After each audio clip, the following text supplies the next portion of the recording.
Welcome to the Casual Shooters Podcast, your premier podcast for the casual shooter. I am your host, David Riddle. So on May 30th of 2021, I released episode 34 with Captain Case Ryan and Tech Sergeant Nick Freilich of the Air Force Action Shooting Team. Well, 4.5 years later, I'd say we're due for an update. I just happened to run into Nick at the local USPSA match here in Fredericksburg on November 2nd. And good seeing you, Nick. Glad to see you're doing well. And he actually introduced me to the new, as I understand it, I may be corrected, so if I am, it's all good, but captain of the Air Force Rifle Team. So that's how we get to this episode. That's how we get to an update on Air Force shooting. So my guests tonight are Major Ali, and I'm probably going to murder this and get corrected for that as well, but Chinisaz and Master Sergeant John Thorton without an N. You got to say it slowly so you don't add an N in there. Both active duty personnel. If you would, join me in welcoming them both to the show. How are you guys doing? Hey, how's it going? Good. All right. So technical positions. Ali, you are what for the team? I am the OIC, the officer Okay. in charge. John is actually the team captain. So you would be the NCOIC then? No, so John is our team captain. He's the one that's leading it. I'm just the senior ranking individual. I'm sorry, I meant John, or does that make you the NCOIC?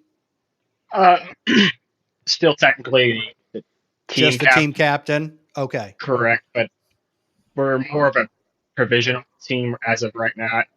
So really just the team lead. As we make the provisional team in the future, an actual team. Okay. And Ali, how badly did I murder your last name? No, Chinisaz. You got it right. Oh, okay. There we go. All right. And John, there's no N in your name? No, there is. There is. Okay. Every time when I would say your name myself, I'm like, I want to say Thornton. And I'm like, there's no N. Stop it. You pretty much say it fast enough to where you leave out the N. Okay. Gotcha. All right. Now I know.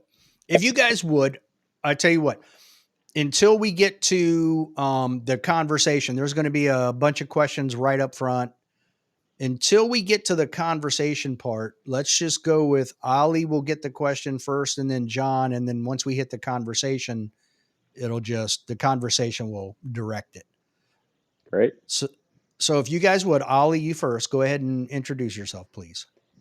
Hey, so my name is Ali Michael Chinisaz. I'm a major type in the U.S. Air Force. I'm currently serving actively with the D.C. National Guard. I'm a C-40 pilot, and I'm on the Air Force Action Rifle Team with John Thornton. Starting something new in Air Force shooting, and excited to be a part of it. Nice. John? Yeah. Master Sergeant John Thornton. Career actual space professional. First started off in the Air Force, trying to do special ops. Injured my shoulder, and then got thrown into space, and has been in it ever since with the Air Force. And then once the space portion of the Air Force became Space Force, is either break off and go to the Space Force or cross train into something else. So nowadays I'm stationed in Colorado Springs, working at U.S. Space Com, so the Space Combat Command under the Armed Forces. So you're talking to us from Colorado Springs right now? Correct. Okay. I did not know that. All right. Well, gentlemen, what I like to do is hit you with some icebreaker questions right up front. So the first icebreaker question, Ali, if you could learn one shooting skill instantly, think of Neo in the Matrix where he sits down in the chair, they plug him in and they teach him something. What would it be and why? I'd probably go with moving and shooting, because I think it's one of those skill sets that you can always do faster. And I've been working with some amazing coaches that have tried to teach me the way. But I wish I could just be like Neo and dodge those bullets and lean backwards and just move and shoot as flawlessly as I can do at standing still. But I think that'd be mine. It's just being able to shoot targets out to distance, and I'm talking like the 25-meter partial that you watch guys like Dave Wampler crush at nationals, things like that. That would be my skill. Okay. John? Uh, Probably just because my shooting discipline, but I definitely getting better at reading wind because as a long range shooter, that is your kryptonite. Okay. How much time do you get? Now, you guys are not full-time team members like the Army and the Marines have. So, how much dedicated time do you get, John, on a trigger with rifle at distance to practice that? Well, luckily for me, I have a range just north of me, about 20-ish minutes, just out to 600, but that's more than enough to at least practice some wind reading. A lot of steel and both paper targets, but then also within 3 hours and about four different local matches I can shoot at. And what's the max distance you shoot at those? Uh, Anywhere between 1,000 and 1,200, depending on the match director. Okay, depending on what caliber you're shooting, that could definitely play havoc on your shooting. Yeah. The wind, yeah. Okay. Question number 2. If you could have a single superpower, what would it be, Ollie? I mean, I love flying. I do it for a living, so I'd probably go with flying. So I don't need a $40 million jet aircraft strapped to me to get from point A to point B. So Superman Oh, type definitely, flying? Okay. definitely. All right, John. For me, probably telling the future, just because on Ooh. the shooting side, I would know what the wind was going to do, but then also I could probably trade stocks better. I know in 7 seconds the wind is going to change direction. Yep. I need to shoot now or hold. Okay, I like it. I like it a lot. All right, guys. What is a food you would never get tired of eating? Ooh. I'll probably go with just like a dry aged ribeye. I could eat that all day if it's perfectly, that perfect medium rare, little char on the crust. Oh, chef's kiss. Boom. John? Well, to be different, uh, probably grilled redfish, fresh out of the Gulf Coast. Grilled what? Redfish. Oh, okay. Yeah. All right. 2 very good answers. Non-vegan. Good. Good answers. I like it. Who says lettuce? I was like, they better not answer anything vegan. We're gonna have a problem. We're gonna end the recording. David, I love tofu. Bad time. No, I'm just kidding. I can't stand it. Oh Lord, I'll just hold all comments. If you could have dinner with one person from any period of history, excluding your spouse or significant other, who would it be? I think I'd go with Cyrus the Great. So I'm Iranian by descent. My dad was an American trained Iranian fighter pilot, and he defected to the U.S. because of all the freedoms that he remembered the U.S. having when he lived here. And when Iran kind of went to the Islamic Republic, he knew the way of escaping with an airplane. But seeing what Iran was in like the Persian Empire under Cyrus the Great would just be incredible to talk to somebody that conquered that much of the world. So I'd probably pick him. And it was a pretty significant Yeah, portion of the world. Yeah. yeah, it was. And it's key to note that Iranians are Persian. They're not Islamic. We are not, no. And it's very different when you refer to yourself as Persian versus Iranian. It's kind of funny seeing how that's developed. People that are kind of more closely aligned to the Islamic Republic definitely call themselves Iranian, and people that have kind of gotten away from that, we call ourselves Persian because it's just more of what we identify as. Makes sense. John. Uh, Thought about this long and hard, and because of my first choice, it made me think about the other. But a historic figure for me, it would definitely be Theodore Roosevelt. Just his Good answer. upbringing, his life, his uh, leadership style in the military, but then also everything he did for conservation. The model of conservation in the U.S. was all started by him, and as an avid hunter, is something I really appreciate. Yeah, 100%. It was interesting too. I was doing some research on the guy, and when he took over for McKinley, he had so much respect for him, he decided to keep his cabinet and continue with his policies. Like he didn't initiate his own until he became president later. So very interesting guy. Oh yeah, but All the other right. person was going to be Robin Williams, just because of Night at the Museum. But yeah, Mork from yeah, Ork. yeah, All right. See, I'm old enough that I remember watching that on the TV, when it wasn't a rerun. yeah. So, all right. If money were no object, what would you be doing right now, Ollie? I think I'd be on a yacht somewhere. I would be permanently retired. I'd have a boat that could take me to a bunch of different islands, across the Atlantic, south of France, St. Bart's. I hear that's nice too. I scroll Instagram on travel all the time, and I get to go to some pretty cool places with my job in the C40 doing executive airlift. And I definitely just want to be on a yacht somewhere. Okay. John? Mine's exact opposite. Uh, I'd be I'd be in either in South Dakota, Montana, Wyoming, in a cabin on a lot of property, hunting and raising cattle. Okay. But definitely not in the Air Force. No, no, no longer in the space. Uh, Right. Yeah. I don't blame you. I've always wanted to live in Alaska, so who knows? Maybe that's what I would be doing, or at least John, you have a wouldn't want to be summer like Elon house. Musk, start your own space force, privatize it. No, the older I get, the less I want to be around people. So I get that. Fair enough.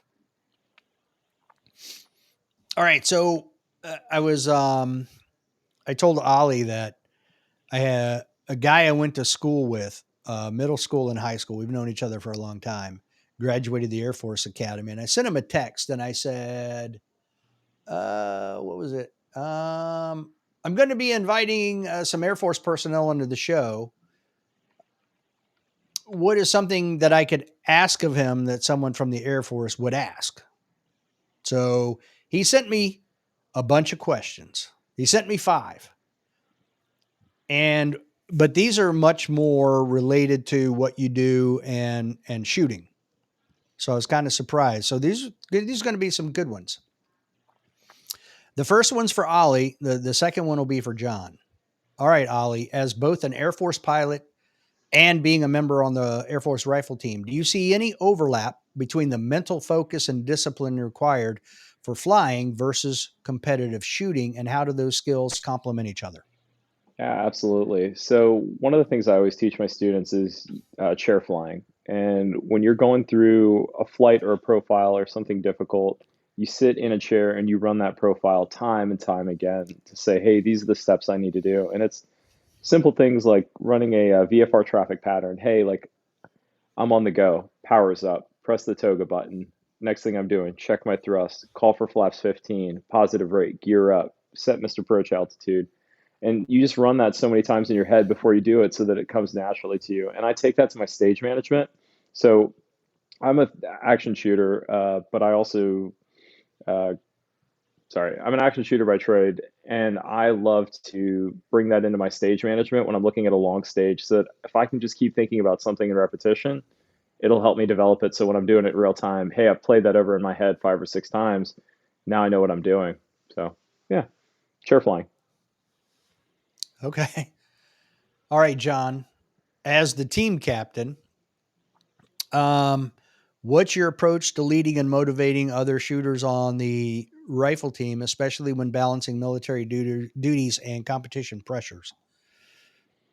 well, right now, as we kind of establish ourselves, it's letting everyone setting expectations of what I want from them, but then also letting them grow in their lane.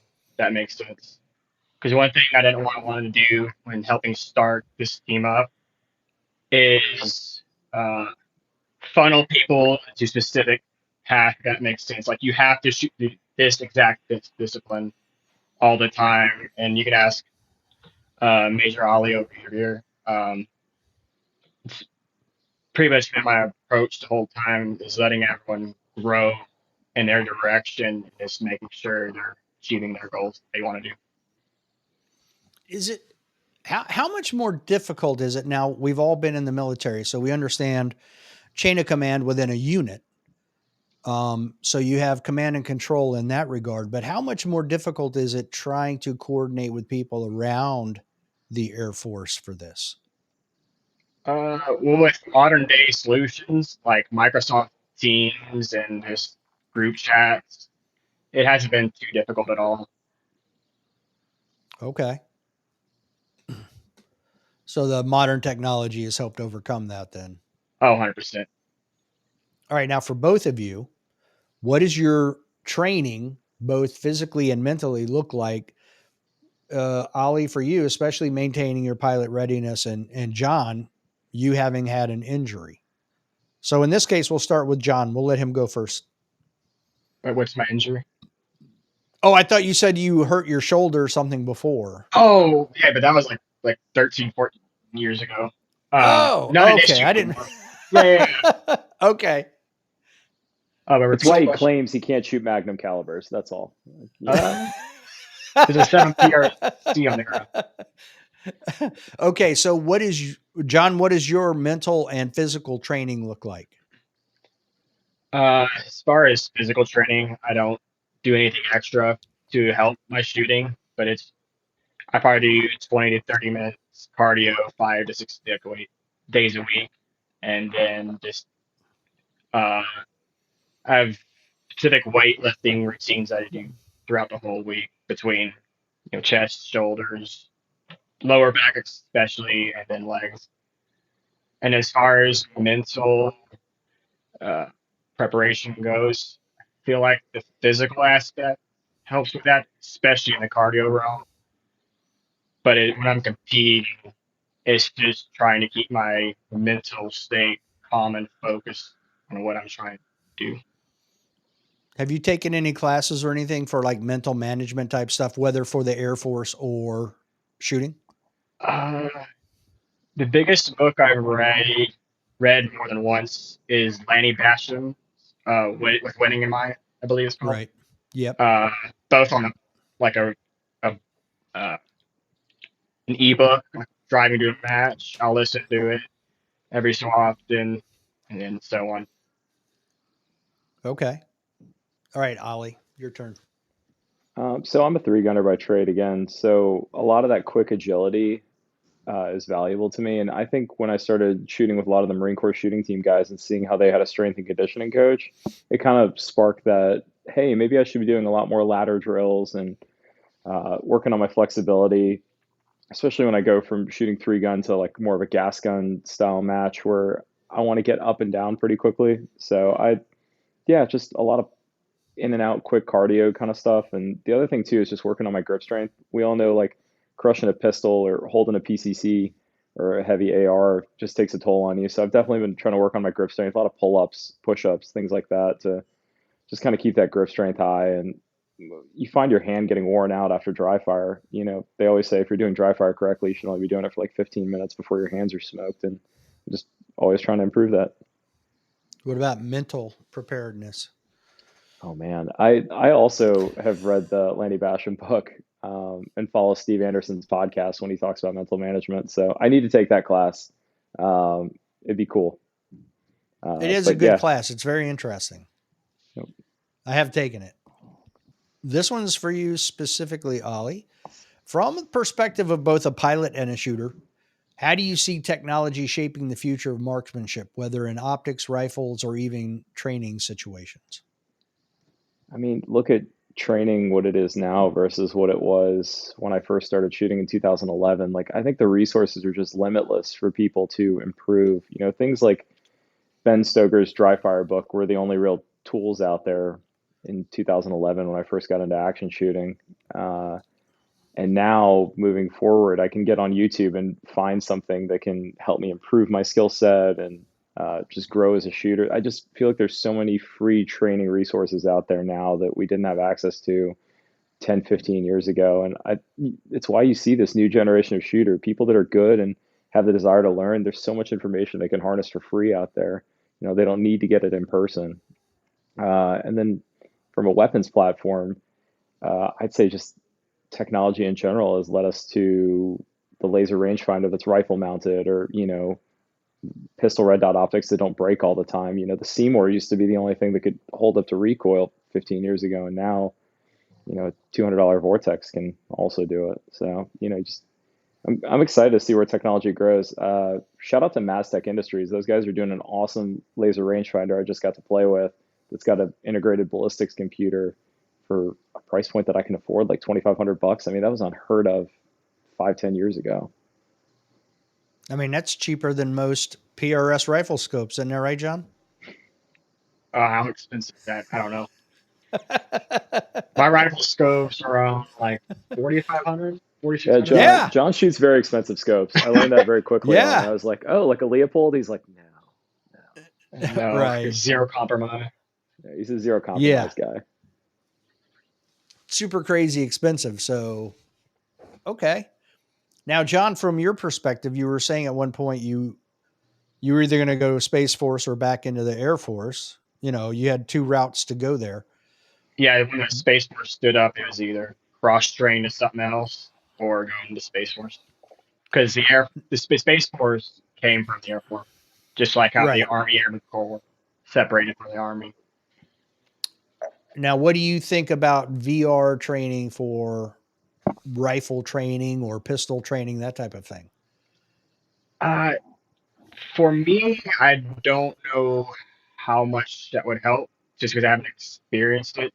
I have done the virtual like pistol shootings and so on, but for me, I'm not too sure, just because my game, it honestly comes down to a lot of times is who can get stable fast enough, break off clean shots, and then read the wind, or see what happens downrange, adjust the center, and take that input and move throughout it to the rest of the stage, if that makes sense. So I'm not sure how much virtual training would help me, much how like it would help Major Chinisaz.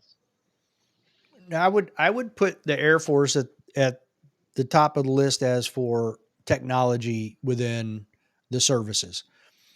Do you guys ever see, like, Ollie? I know you do. You probably do, like you said, virtual reality training for your pilot stuff. Do you guys, either one of you, ever see anything in the future where it is a virtual reality trainer where maybe it has programmed into it wind out to 1,100 yards, and if you have the wrong dope on your gun in this virtual reality system, you're missing your target and you have to make real world adjustments and things like that? Do you guys ever see anything like that for the lower level of the military, like the infantrymen, or for just marksmanship training in general? I can take that. So I was actually at the Army's Deep Expo, Technology Expo in DC, and seeing some of the trainers that they're putting out, I guarantee you it's coming online soon. But for something that we could afford, it'll be a while. But I mean, I got my little virtual VR Your pistol that ace. I play with when I'm on the road, especially with the military stuff. If I'm on a 10-day mission, I just want something to work target transitions. Yeah, I love this. So shout out to Ace. So, okay. Now, how much do you think that helps your performance at a USPSA match? Oh, I think it definitely has helped me. I mean, just working target transitions and, yeah, this isn't exactly like my Shadow 2 that I shoot on a daily basis, but just being able to move a dot and put it on a target and pull a trigger, it's definitely it mixes up dry fire a little bit. And I can't dry fire when I'm on my military job. So taking a little simulator with me definitely helps and kind of keeps me in the loop.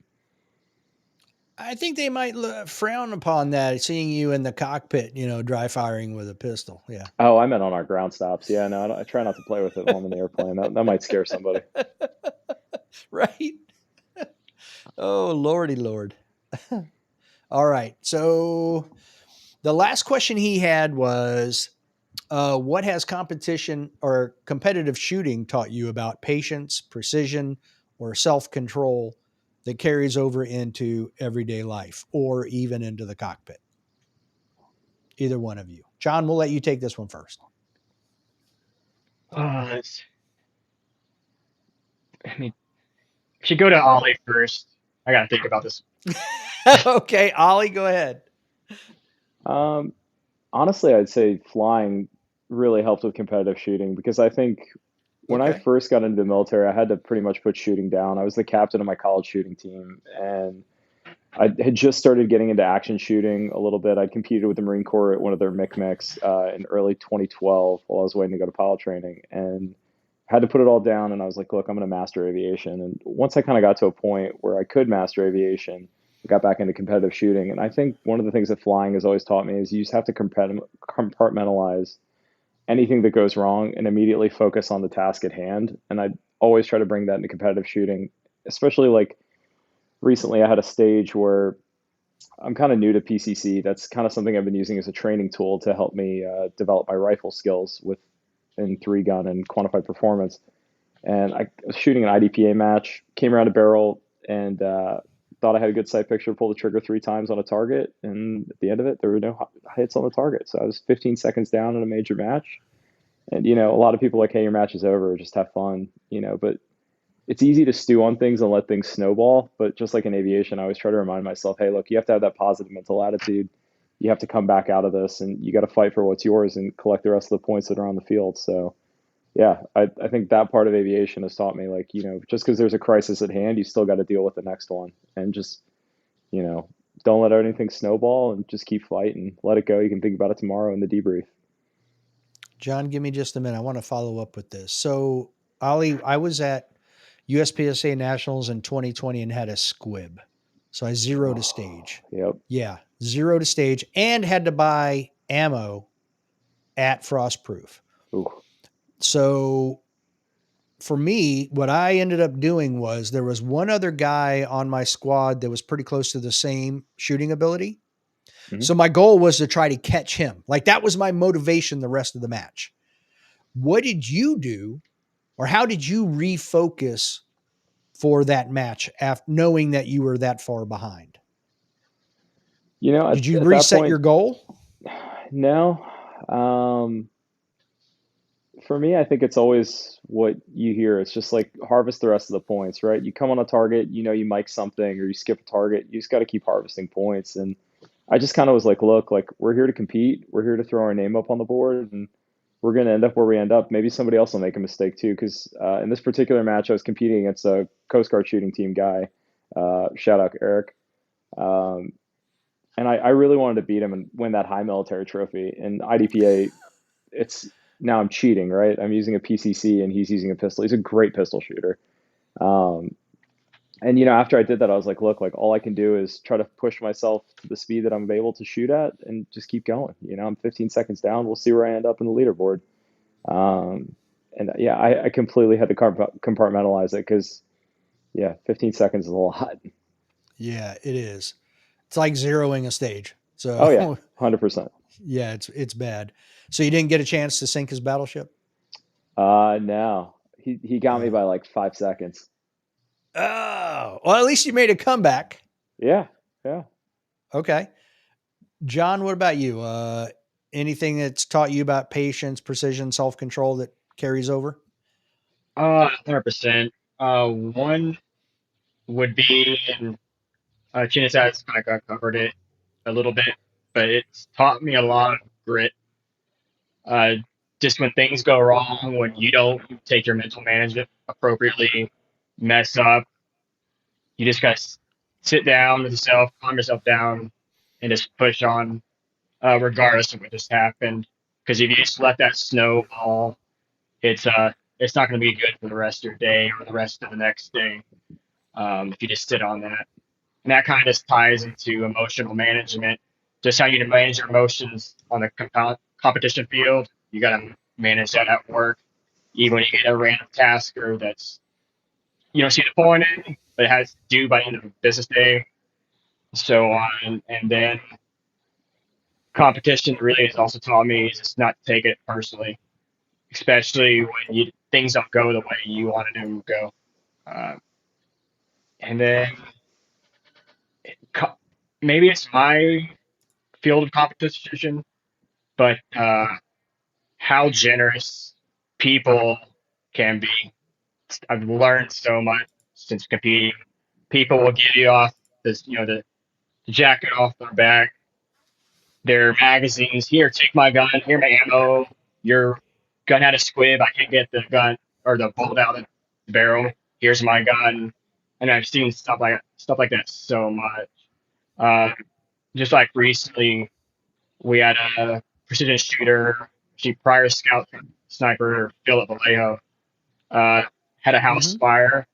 Scout Sniper Foundation, as well as one of my friends, Sam Carlson, all got together, put fundraisers together, and are helping Philip get his house back into working order. Wow. Yeah, I've had Phil on the show. I like Phil. First time I met him, he gave me a Rice Krispie treat. It was good. Right after the match. Oh, that's funny. What a way to meet somebody. Here, have a Rice Krispie treat. That's literally how it went. All right, John, I'm going to ask a favor. I'm going to ask Ali some questions. Would you mind? I can see you have the, let me pull it up here. Dagnabbit. Background noise reduction on. Would you mind turning that off? I can't turn it off from my end. Yeah. All right, Ali. My question for you, or now that we're starting the conversation, we're out of all the 20 questions, the interrogation. I tell you, thank you, David R., for the questions. No, not me, David R. David R., my longtime friend. But man, I would not want to go into a job interview with that guy with the questions that he gave me. I was like, "Ooh, those are good questions," but those are they make you think for a moment. But you said you were the captain of your college shooting team. So what was the discipline like? What were you guys shooting? And if you don't mind me asking, what was the college or university? Yep. So University of Virginia, I was shooting small bore 22 pistol and air pistol. I was the captain of the pistol team. I had no idea UVA had a shooting team. We do, and we still have one. Wow. Okay. The University of Mr. Thomas Jefferson himself had a shooting team. I like it, or has a shooting team. I Does stand have a corrected. shooting team. It's still there. It's still running. I just got to shoot a match with a nice girl that was, I think she was like a sophomore shooting an IDPA match with me. So I was like, hey, they're still there. Were you involved in any of the, let me back up for a second. It might have been last spring. I think it was, yeah, spring of right after I had my knee replacement. So I wasn't doing a whole lot, wasn't getting around a whole bunch. I want to say I watched the NCAA shooting championships. It was like in March, April, May timeframe, somewhere right through there. Did you ever get a chance to compete in that? I went divisionally, but I never made it to the finals. Okay. So I compete against like the Naval Academy and our like divisional shoot every year, but never ranked high enough against those guys to go all the way. Okay. What, as a team, did you guys get a chance to go to any of that? Now, if we couldn't make Okay. it, they weren't going to pay for us to go. Gotcha. Okay. Pretty neat. Pretty There's some interesting great how they've collegiate got. shooters out there. Yeah. Well, and it was interesting too, because it's small bore and everything is static. People aren't running around waving guns at targets. They're completely static. It was interesting how they were able to stream it. You could see the shooter, and then part of the screen, you would have the target. So you could see the target. And then, you could literally see them do everything. And then when they finally broke the shot, you would instantly see it and where they were placing. So it's pretty neat. I mean, and John were just talking about how electronic scoring targets have kind of changed shooting. Especially, we have an international rifle team, international pistol team as well. So those guys are all using electronic targets now, and it's super cool. I got a chance to touch that in 2011 before I graduated. That's basically when the merger started happening in college. It was 2010, 2009. And I'm assuming it's just sensors around the target. Oh man, I am a mechanical engineer by degree, but I could not tell you how it works. Okay. Ask the space guy. Yeah. For center fire, it's like most time it's four separate microphones, and it picks up the sonic crack, and it can tell where it hits on target from there once it's calibrated. Okay. Your audio is 1,000% better. Yeah. Earlier I was having trouble speaking because I was hearing myself echo, so that's why I was like stopping and stuttering while I was talking. Well, there was also that fixed it. I think too, sometimes when you have the background noise on, or cancellation on, or background noise reduction on, what it ends up doing is it's slow to pick up your voice too. Okay. So you just said, okay, I'll hear KAY instead of OKAY. Gotcha. So it was doing that too. Now it's like every letter we're hearing very good. There's no other noises. So you're not hearing yourself echo anymore? I can think straight now because that's what I was having a hard time earlier. Think straight. Yeah, how about now? Can you hear me better? You're good. Yeah. Okay, cool. I turned mine off too. Okay. Yeah, that works. All right. So we kind of learned how Ollie got into shooting, obviously at UVA. I imagine that wasn't the first time he ever picked up a gun, but John, what about you? Were you doing anything prior to joining the Air Force? Other than I somewhat grew up on a ranch helping raise cattle on the weekends with my grandparents and our family ranch. Growing up on that, like just shooting turtles on the weekend in the pond with a 22 long rifle, little Henry lever action, and then growing up hunting whitetail. Not much past that. As growing up, I was always more competitive with my siblings on shooting, and I wanted to be the best. But it probably wasn't until around 2016, 2017, I randomly wanted to make my 270 Winchester shoot better, and that led me down the road of reloading, then led to I want to shoot long range, and then shoot long range led to now I want to beat people or get better at shooting long range. And then looked around sports. It was F class, Palma, and then I just gravitated towards PRS just because that dynamic portion of it and the moving, nothing's ever the same. It kept me intrigued, and it's kept me intrigued since I started shooting it. Okay. So you were being a master sergeant. You were already in the Air Force then. Correct. Yeah. When I started shooting competitively. Yeah. Okay. But even in 2017, when you wanted to make your 270 better. Correct. Yeah. I joined in 2012. Okay. Now, what caliber are you shooting in PRS? Right now, I've been shooting the 6-dasher for the past 3.5 years. But I'm starting to. What's that? No, go ahead. I'm sorry. I can, actually have it on my desk right here. But this little guy, little 6-dasher with 109 grain bullet.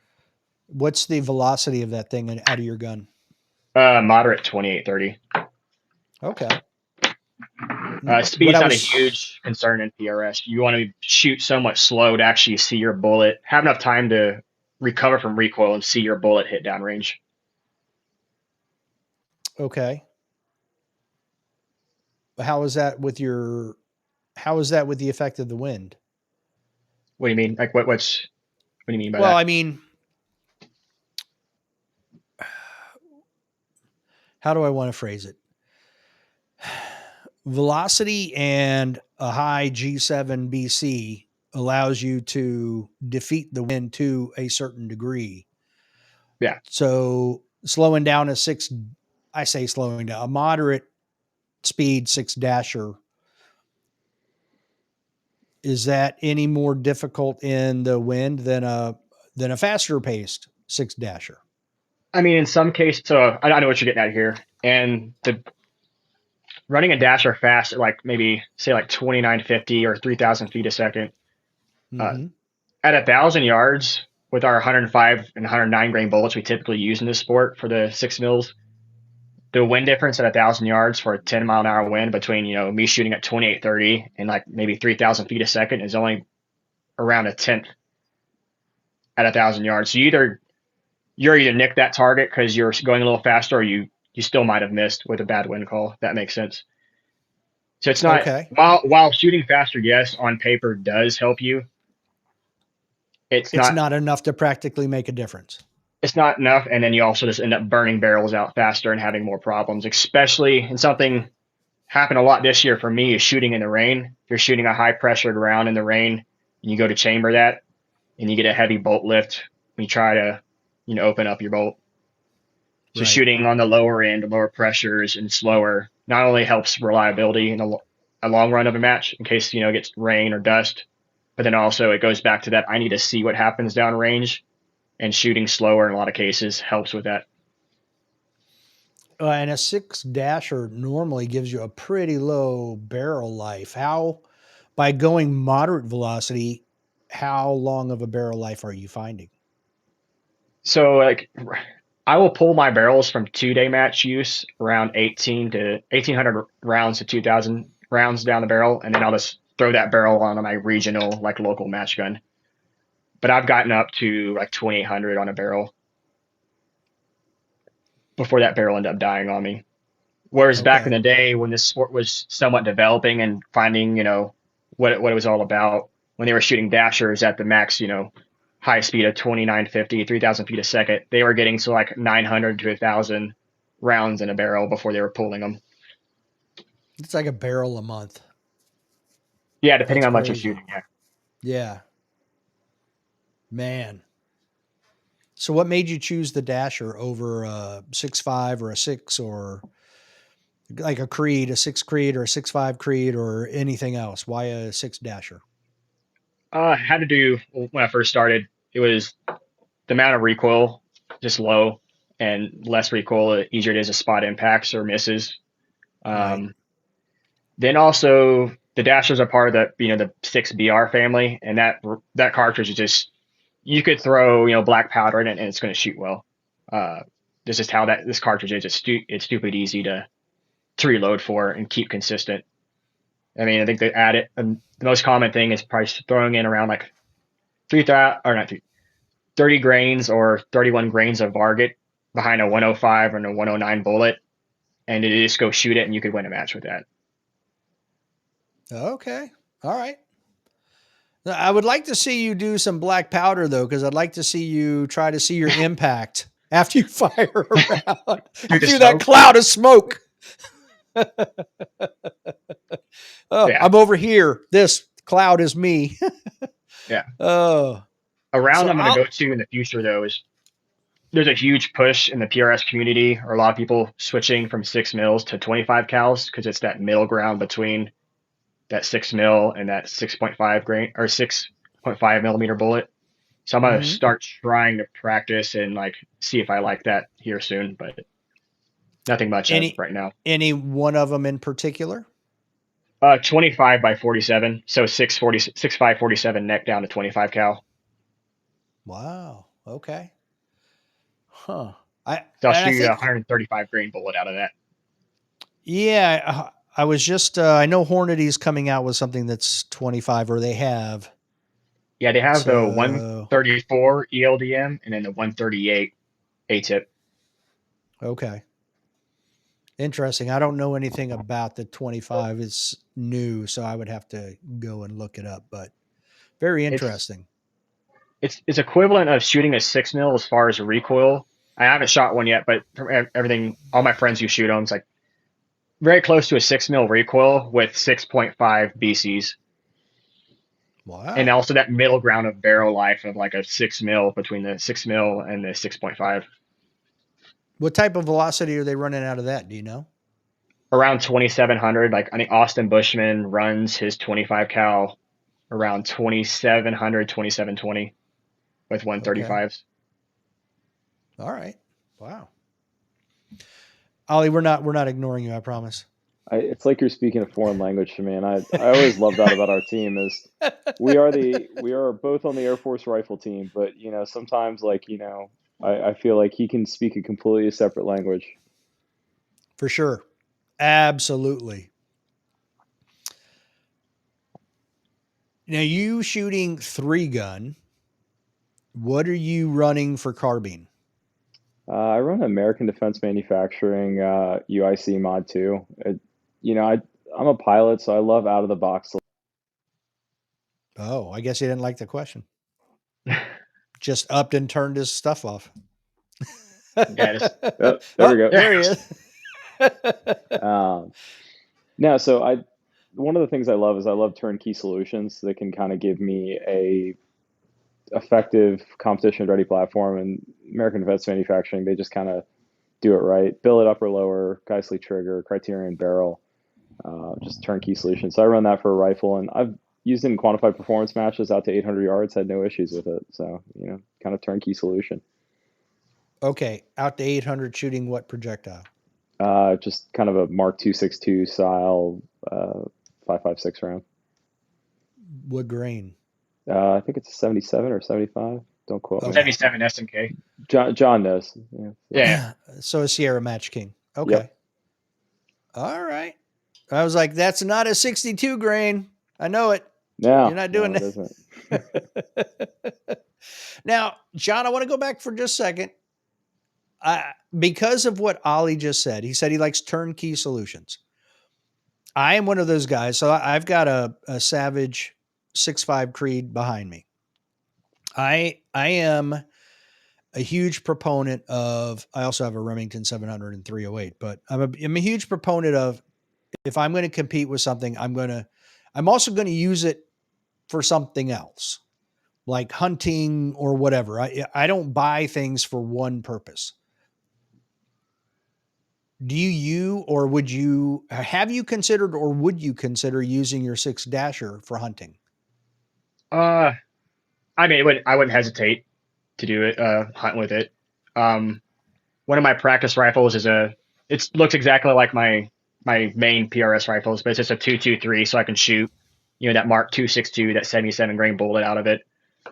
But I'll take that thing, reload it with a lighter bullet, and shoot it at mock Jesus essentially for like coyote hunting. But then all of my support gear I use for PRS, like my laser range finding binoculars, the tripod, shooting bags, all that comes with me when I do go coyote hunting. So I do like having gear that's multi-purpose, because like a lot of my PRS support gear also comes with me when I'm hunting elk in mountains as well. Especially like the new bipods. The old school Harris bipod is good and it's still good today. But we have like things like the MDT Skypod that are so adjustable, and yeah, all that kind of gear comes with me when I hunt most of the time. It's amazing to me how I can pull out pictures right now that I took hundreds of pictures when I was teaching in the Marine Corps.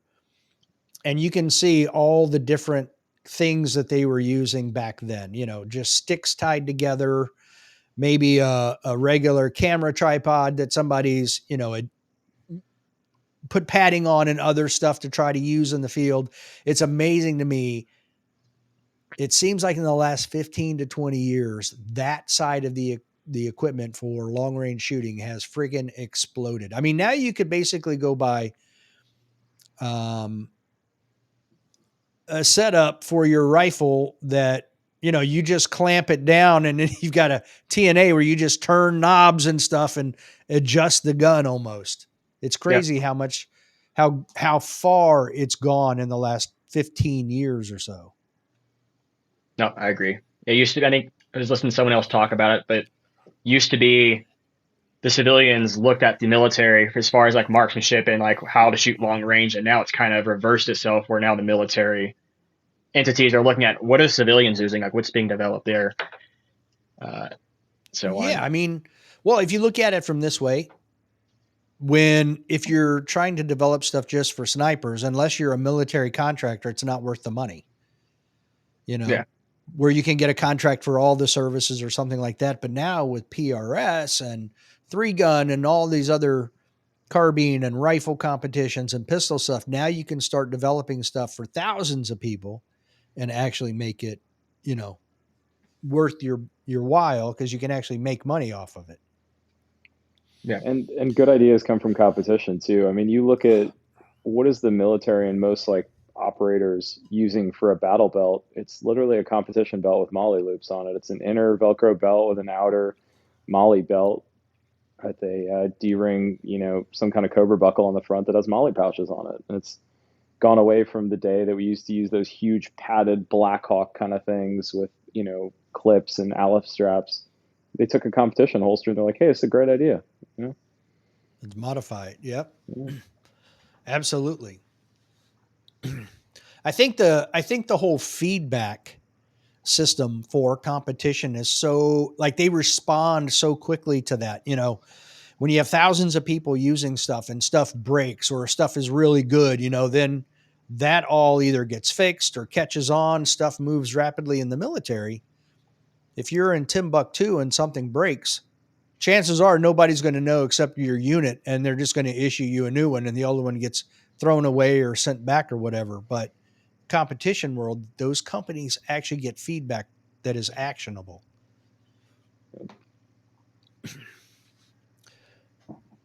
So, Ollie, what are you using then? I saw you shot production this last match. Yeah, I am not a production shooter. Well, we were and laughing about iron sight stuff there at the match, but for 3-gun, we talked about your carbine, but what are you using pistol and shotgun too? Pistol, I'm using a CZ Shadow 2 done up by Cajun Gunworks. Again, it was awesome. Turnkey solution. I just emailed those guys, hey, this is what I want. I want these certain things. I'm used to this Shadow platform. Turnkey gun, please. And showed up. Makes weight for IDPA. Works really well for carry optics. And yeah. I mean, you could use it for limited optics too if you wanted. I got to get a magwell, and I think the $200 that it's going to cost me for a magwell and some different mag followers is the reason I'm just not going to shoot LO, but I should. Well, I mean, I based on the video I saw on your social media, I thought your wife was very supportive of all that. She is, I'm glad you liked the video.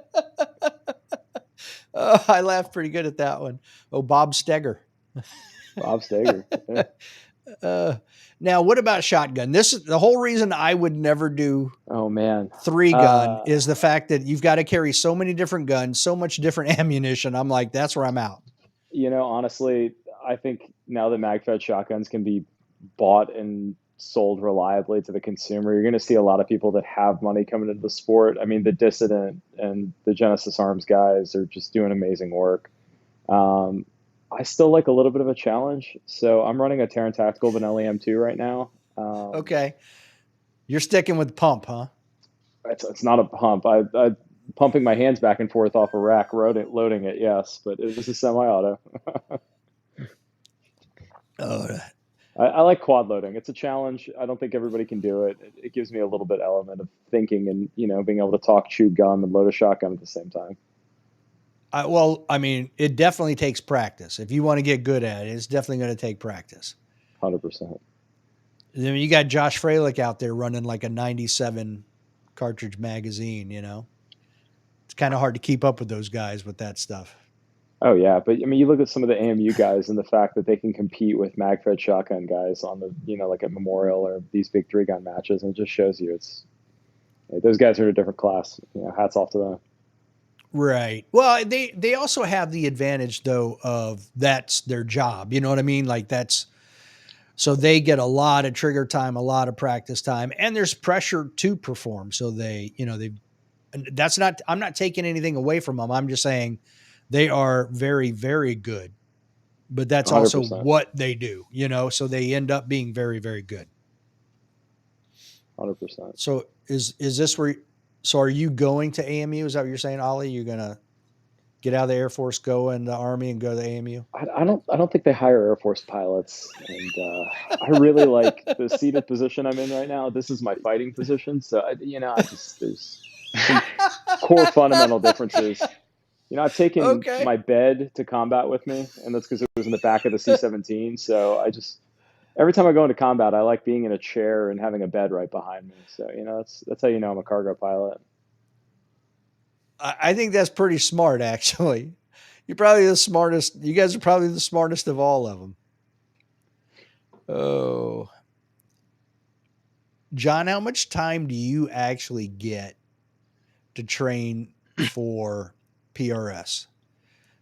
Well, this time of year, practically none during the week, just because by the time I get home at 5 o'clock, the sun's already down. But Yeah. luckily, right now, like my boss, so I'm the senior incident leader for my division. But my O6, who was a prior Davardi commander, he's an artillery officer. Um, if I need to go out and practice, cut out work early, all my stuff's done. Like everyone's taken care of. Like he doesn't mind if I leave. But usually, if I can break out in the middle of the week, probably once or twice in the middle of the week, break off work a little early, go practice, and then usually once a weekend. And it's just small practice sessions, like doing a lot of dry firing drills, as far as doing positional shooting, dry firing, and then after a few times of that, I'll go and actually put a live round and do just one shot drills and things I'm not too terribly comfortable with or I know I need work on. But then also I try to dedicate a few rounds during that practice to focus on things I am good at, so those motor skills don't become unpolished, if that makes sense. Yeah. All right. Colorado Springs has a lot of stuff there. You've got 10th Mountain there. You've got Yep. the Air Force Academy. You've got the Olympic Training Center. There's a lot of stuff in Colorado Springs. Are there any facilities that you could shoot 22 rifle to practice during those months where the sun's only up for 15 minutes or it's negative 47 degrees Fahrenheit? Well, the thing is, I do end up a lot of times. One of the ranges near me is Cheyenne, so I will end up going Cheyenne, Wyoming. It'll blow 45 miles an hour and be 10 degrees outside. So shooting in the cold for me is not too much of a big deal. But not. I guess I could try to go to the Olympic Training Center and shoot 22 there if I really wanted to. But for me in PRS, being out in the elements is where I need to be. So if the weather's bad, I sometimes just need to suck it up, put on some gloves and a jacket, and just go shoot anyways. Okay. Do they hold matches in that type of weather? Yeah, the first match win of the year for me was in Cheyenne, actually, when it was blowing 30 to 35 miles an hour and 20 degrees out. But not snowing? It wasn't snowing that time. Then Okay. a match a few years prior, same spot, same range. Yeah, it was 10 degrees out, sleeting and snowing, and then blowing a consistent like 30 miles an hour with gusts to 45. That'll play hell on your windage. Yeah, it's really when you end up dialing like 4 mils of wind for a target at 400, 500 yards out. Ooh. It's pretty funny. And God forbid you break the trigger right a split second after the wind changes or stops. You know what I mean? Well, usually, so people, maybe I'm different, and I think a lot of the upper end shooters probably like it better as well. But I actually like it when the wind is up versus low winds. Low winds have no, how to put it, umph behind them, as they always want to either change angles on you or slow down or quickly speed up. Right. Whereas like a consistent 10, 15, 20 mile wind is not going to want to just randomly flip, 180 degrees on you. Whereas like a 3 to 5 mile an hour wind, like one match I was shooting locally, 1 second I was shooting, left to right, and I kind of saw a boil out there at my next target and looked at a wind flag near me behind the firing line, and sure enough, yeah, it just switched right to left on me between moving targets. So I actually like shooting in higher winds because that wind angle, more consistent. things like that, more consistent. Yeah, just has okay more behind Yeah, because it. once you get dialed in, if everything's consistent, then you're like, okay, it's like shooting in a no wind at that point. Correct. Yeah. Yeah, that's easy. And the reason I ask is when we had students come in the first week of shooting, we would go next door where the indoor pistol range was, and it was a 25-yard indoor pistol range. And we would have M40Xs with Leopold scopes on them. And for 3 days, they would just shoot 22 long rifle at 25 yards at much significantly reduced targets, just to learn all of the basic skills of shooting through a scoped rifle. And I've always seen, there were times here where the weather would get bad and we could go in there with an M40X and still practice if we wanted. And I kind of feel like it would be simple enough to do. You could create some small little like PVC barriers that you could, shoot off of with a 22 indoors. At least you're still getting those reps actually moving Yeah. and putting rounds down range, Yeah. I just didn't know if you would, because I've heard, I've been to Colorado Springs a long time ago, but it was to see some guys from 10th Special Forces. So that's all I know. And I don't know if all of the facilities are open to you guys to actually use. Yeah, I don't know. I have a few friends, a few friends at 10th Special Forces Group, and I actually want to start go practicing with them here in the near future. But yeah, I don't know as far as that goes, as far as practicing with 22 in the local area. Yeah, Dave, I'll actually chime in. I've done exactly that. I've taken a ladder to my indoor range and just practiced in my 22. I think I put like half-inch circles, and I just would get into a position, shoot the circle at 25 yards, and then move to another one and do the same thing. And it just gave me something to do last winter when I was trying to get ready for the Marine Corps inter-service match. And how do you think it worked? Oh, it worked great. Taught me how to Okay. move my bag and move my, little 22 bolt gun position to position, working up the ladder, down the ladder.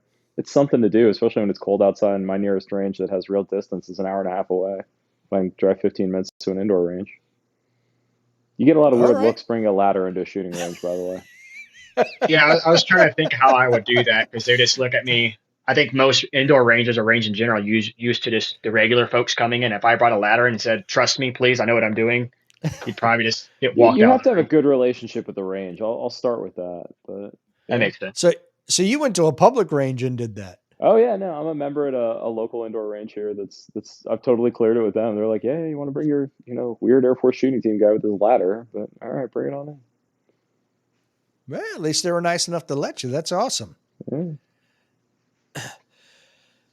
So when I had Case and Nick on 4.5 years ago, the process was, I think it was like a Form 303 or something like that they an airman or whomever would have to fill out and to apply to be on the team. Is that still the process today?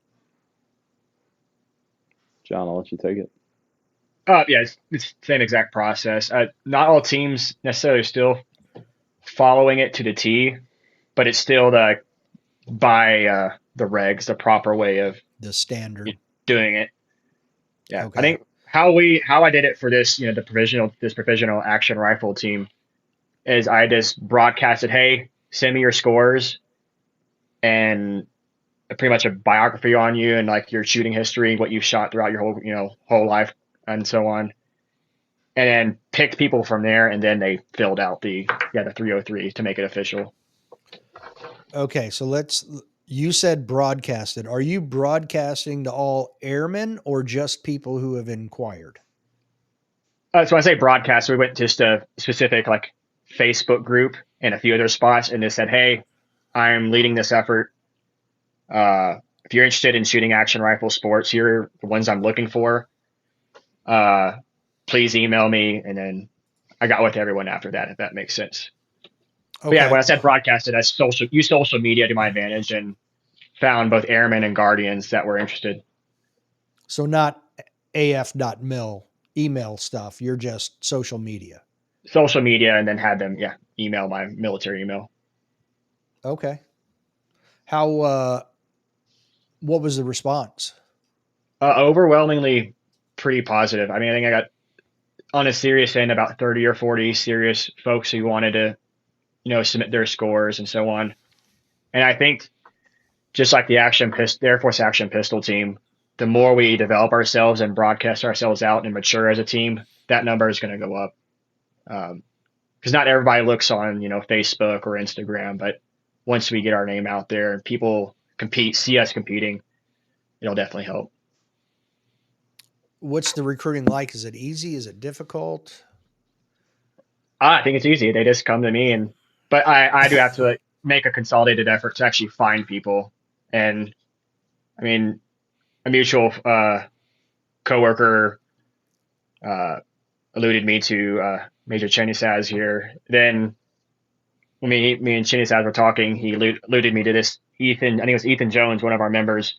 Hey, I found this guy on social media. He looks like he's really good. Like, told him to submit it, and then now he's on the team as well. So it's worked out. That almost sounds just exactly like my strategy for the podcast. Hey, look at this guy here. Let me look into him a little further. Hey, it works. It does. It really does. Now, Ali, you are a little bit more unique in that you actually competed at the college level. Mm-hmm. And I imagine most Air Force officers have not. So did you, when you went into the Air Force and everything kind of, you got all your pilot stuff down, you said you got back into shooting. Did you at that point kind of research anything about an Air Force shooting team to try to get on it? So I knew about the Air Force shooting team from when I first got onto competitive shooting. I knew the team existed, and it was definitely a dream. I got to represent the Air Force at the Marine Corps' marksmanship competition in 2012, and seeing an Air Force guy in a sea of Marines and out shooting them. Shout out to you, Gunny Osbeck, because you thought I didn't know how to shoot an M9. Then I smoked you on a pistol stage. Love that guy. He's a good three-gunner buddy of mine to this day. But anyways, basically, I knew the team existed. I knew it was there, and I wanted to be a part of it. But I didn't have the time in my career. And when you're in the cockpit, your job is to get to your next qualification. And once I became an evaluator pilot, it was actually being deployed to the Middle East. I spent a year training with the Kuwaiti Air Force, and during COVID, there wasn't much to do in Kuwait. It's a dry country, and met a lot of cool guys at a local range, and joined the IPSC team, the national team for Kuwait, as one of their members. And I got to train with them for a year, and that got me back into it. It turned into, hey, my career is kind of at a point where I know what I need to know about the C-17 and what can I do for fun now? And, being in the Middle East, not really having a lot of partying and women around, it's just hanging out with the guys and shooting guns turned out to be the thing to do. Did I hear you right? Did you say Kuwait has an IPSC team? Yeah. So Kuwait has a national IPSC team, and yeah, I'm actually a member of the Kuwait chapter of IPSC. So I actually got to shoot the World Extreme Cup for Kuwait. They got me a slot, and when I came back from that deployment, I went to go represent Kuwait instead of the United States at the World Extreme Cup. And it was really funny how people were talking to me because my name is Ali, and I didn't have like a jersey or anything, so they just kind of assumed I was this Middle Eastern guy that showed up to shoot, and I was like, I speak English. Yeah. No comprende. But they have some phenomenal shooters on their team, and I can't wait to shoot another match with those guys. They taught me and got me back into the sport, and mentored me at a level that I'm just so happy that I met them. So, okay, Omar, Faisal, Waleed, Ali, I'm here because of you guys. Cool. 2012, you said the Marine Corps Marksmanship Championship. Yep. What did you think of that, and what did you shoot at that match? So you had to use Marine Corps issue weapons, and it was a full kit 3-gun match. So you used the M4 shotgun, the M16 with an ACOG, and the M9 at the time. And it was one of the coolest 3-gun matches I've ever done because you're switching between those to mounted machine guns to pick up AKs, and shooting in and around vehicles, shooting targets out to 600 yards with machine guns. It was so much fun. And I've shot 2 other MICMECs since, actually, and gotten to shoot with the Marine Corps shooting team. I love their idea of marksmanship and how they bring action shooting back to the fleet. Yeah, shout out to those guys. Okay. What about the World Extreme Cup? What was that like? That was my first major pistol action match, honestly. So I trained in Kuwait, small fish and small pond, and got to go to this big pond and met guys like Luigi Lee, who still mentor me to this day, and definitely set a bar that I was like, okay, like I can do this. I want to do it better. And they kind of gave me that motivation that I need to keep going into this. Did he require you to wear knee-high socks? No, but he had like a ponytail thing coming out of his sock, and I still have some questions on it. About I don't know. I can ask him about it. That's okay. Some things are better left not asked. Might have been unicorn color. I don't remember. Who knows? That's all right. Again, la la la la la. I don't need to know. So, John, what does the future of competition look like for you? Busy. This past week I was having the whole team like pretty much plot out what their 2026 season looks like, and I think I'm hitting around this season around at least between 10 and 15 2-day pro matches with the PRS. Most likely I'll hit 11 to 12 of them, but it's extremely busy. I'm really holding myself this season to a higher standard and holding myself more accountable to the mistakes I make, both in like not mental management, but just manage or fixing the mistakes as I see them type deal, like nipping them in the butt once they become a problem. I need to identify it and then fix them. So then the next match or they're not a problem.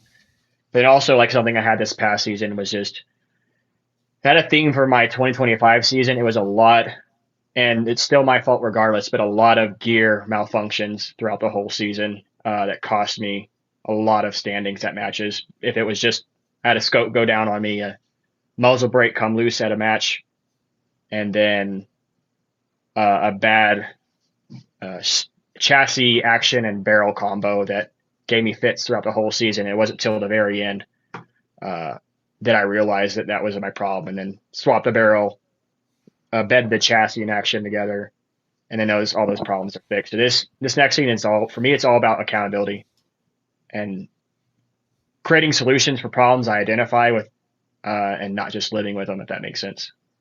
Yeah, but I mean, it seems to me like that's also part of the learning and growing in competition, being able to recognize things, whereas maybe you did have the knowledge, maybe you didn't, maybe you couldn't just make the connection. You know what I mean? Like there's still growth going on there. So yeah, well, I think there's a difference between like a known knowledge and experienced knowledge, or knowledge and experience.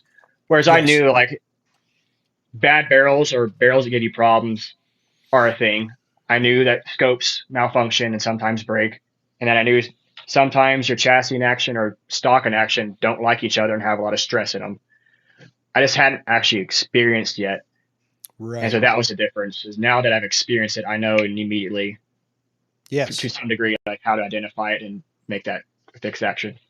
Yeah, that's that growth. Now that unfortunately, now that you've experienced, now you know. But I mean, do you know? I'm sure Ollie does, but do you know who Christian Seiler is? I don't. So he's a world champion USPSA and national champion USPSA shooter. A year ago, he's competing against all these guys who came from overseas to compete in the U.S. And what happens is Dot loses 0 during the middle of a stage. He has a crap ton of misses, which drops him way down the leaderboard. So it doesn't matter who you are, if at some point something's going to get you, and it's all part of that growth, like he didn't know either. He was like, what in the world is going on with my equipment? He didn't figure it out till I think it was the next morning or that afternoon after competition. He went to the practice range and realized what was going on. So it's an unfortunate thing, but yeah. So are those your big goals? Just being self-accountable? Yeah, it's also, I really do want to win a 2-day match this year. So does everyone in the series. They want to win a 2-day match, but I've really come close to doing that twice now. And it's just, I don't want to say new, like, I wasn't mature enough to do it. So like my first time almost winning a match was in like 2023. And if I would have practiced something simple, a simple technique in PRS is something called tripod rear support, where you use the tripod leg as a rear support. If I would have known how to do that better or would have been comfortable with it, there was no doubt in my mind. That's, it's, hindsight is 2020. No doubt in my mind I wouldn't have won that match because I was, 3 or 4 points behind the leaders who tied. And then this past year, 2-day match with some of the best shooters within the PRS: Austin Bushman, Austin Orgain, Morgan King, several others. Day one, I was only down 4 points, and me and another guy, Ryan Adams, were tied for first. And that just got in my head. Like that, being for the first time being actually first place at a 2-day match, that has got in my head on day two, and I put so much weight on my shoulders that I couldn't bear the weight essentially, and it started making mental errors. And I think you talked about growth earlier, and I think that's part of it. You gotta be close before you actually succeed in winning a national match or even a regional match. I agree. I 100% agree. So did you say to yourself you had to be perfect, like you couldn't have any errors? And I know the goal is perfection, but the reality of being perfect, just the human mind, it's not going to happen. You're always right. I do what Chinisaz was talking about earlier. Like before a stage, I do rehearse. I kind of I'm going to that position, set the gun down here with the bag, and so on and so forth. And I go through the motions like that. But sometimes, as soon as that timer goes off, you lose about 60 to 80 IQ points. Amen. Okay, that's kind of hard to argue. All right. So how long do you see yourself shooting competitively? It's a hard thing to see because this past year before I helped establish this team as a provisional team. I was also shooting service rifle, and both shooting a service rifle and PRS, I was trying to shoot both of them at a high level or push myself to practice that way, and it's burnt me out into the 2025 season. So this whole season, I did battle a lot of burnout, and I forced myself through it, and now I'm happy again, and I'm excited to go to my next match. But it's as long as I'm having fun, and the whole thing about a lot of these sports is you're not burnt out, and sometimes you do have to push through that burnout or sit back a little bit, but I don't see myself stopping competitive shooting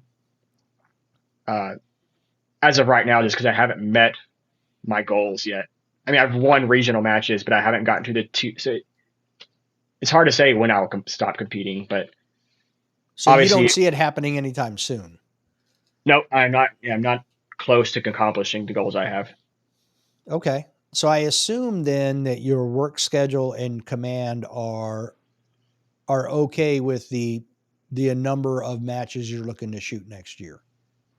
Correct. I mean, usually the big benefit of the Air Force shooting teams is you do get some free time off without using your own leave. And I'm usually only out of work when I go to a match.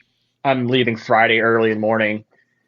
I'll try to make it back Sunday night after day two if I can. If not, I get back Monday. So usually when I'm only taking 2 days off from, the people I work with when I go shoot a match. So it's not too burdensome, especially if I get all my work laid out before I leave. It's not bad. Does the team allow you to get TDY and reimbursement for match fees and stuff like that? Yeah. So so we do have it's called NAF funds, non-appropriated funds. So we can use that to help pay back members for things like match fees, and that's pretty much as much as I shoot these 2-day matches. It's all it will go to is my match fees, and it's just not a lot. I think between now we got a $2,000 raise this year, but that meant for a 10-member team, which most of the teams are all 10 members. For a 10-member team, you have $12,000 to spread across 10 members, and if anyone who competes knows they could probably use 12,000 in a whole season. I know I have, especially this last season. Yeah, between hotel, travel, food. I think what John's saying is like we definitely come out of pocket for our hobbies. You know, that's the big picture. Is like we don't the Air Force is not paying us to shoot by any means. They're helping us, but and we're definitely grateful for it, but we're always still out of pocket. That's too bad. I think, but also, and it's not to make an excuse for the Air Force or Department of the Air Force, but the teams also need to show that there's a return on investment for them. So I know the action pistol team does this. They'll go out and help train units and things like that. So the more the shooting teams start doing that, the more likely we are to probably get a boost in our funding. If there's a return on investment for them, then I think if we show that return on investment, it'll be an easy argument to help bump those numbers up. Now, Ali, you see more behind the curtain as an officer. What about like AMU is actually part of the recruiting division of the Army? Right. Do you ever see the Air Force teams, any of them, being used in a recruitment? I'd probably say, like, as the Air Force has tried to grow and become more of a expeditionary force, that's not a bad idea, and I'd love to pitch that idea. But I think, when you think of the Air Force, you think of me in a cockpit, not me running my 3-gun shotgun around a stage, Kuwait. or around Kuwait. I'm telling you, indoor shooting, guys, I still miss it. I still miss it. But I'd hope for that one day in the military and in the Air Force, but I think that it's a dream, you know?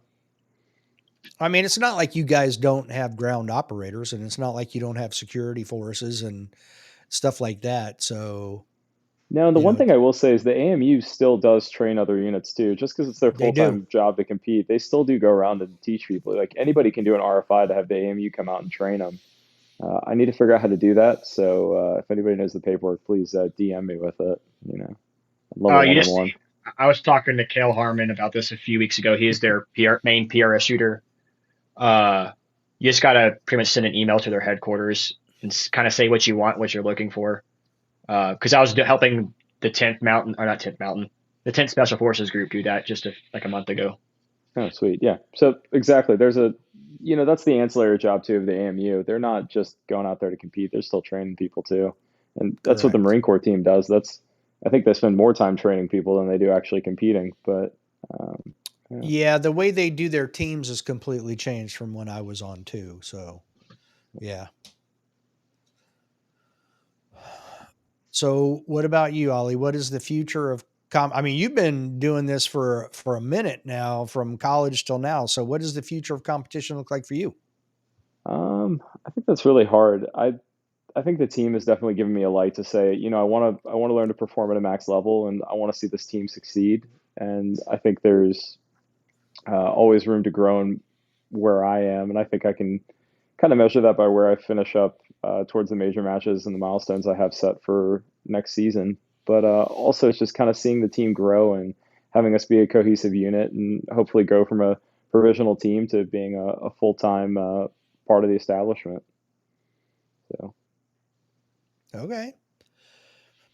Anything either one of you want to say before we final partings before we head out? Couldn't think of the word. John, you're up. Oh no, thanks. Yeah, thanks for bringing us on. Actually, one of my first podcasts to ever do. Hopefully, in the future, as I get better, and on the national stage, right? It'd probably be a lot more. But no, thanks for bringing us on, and yeah, it's been nice to talk. Doesn't have to be the last time. No, I'll be back. I was just going to say thanks for your service, sir. Veterans Day is just around the corner, and from one generation of vet to another, just want to say thanks for what you did back in the day so we could do it now. Absolutely. Good job to you guys for serving. Yeah, I'm surprised we didn't get any Space Force jokes here, but no Chair Force jokes either. I didn't get any Chair Force jokes. I was ready. No. As you age, you kind of move away from that stuff, so it's all good. Maybe back in the day, look, I'm going to tell you, my very first Air Force experience was at the Bowling Air Force Chow Hall in, holy crap, the early 90s. And when I walked in there, it was completely, I might as well have walked into the Kremlin. I had no idea how that thing operated. I was like, what is going on here? This thing is all, there's multiple lines. Wait a minute. Because I'm used to, you walk into a Marine Corps chow hall, there is one line, you are grabbing a tray and you are walking through. Man, I got there, I had to ask. I had no idea what I was doing. So it's a completely different world, what you guys do and what we did and how you It's a guys are little bit treated of a and how we different were culture. treated.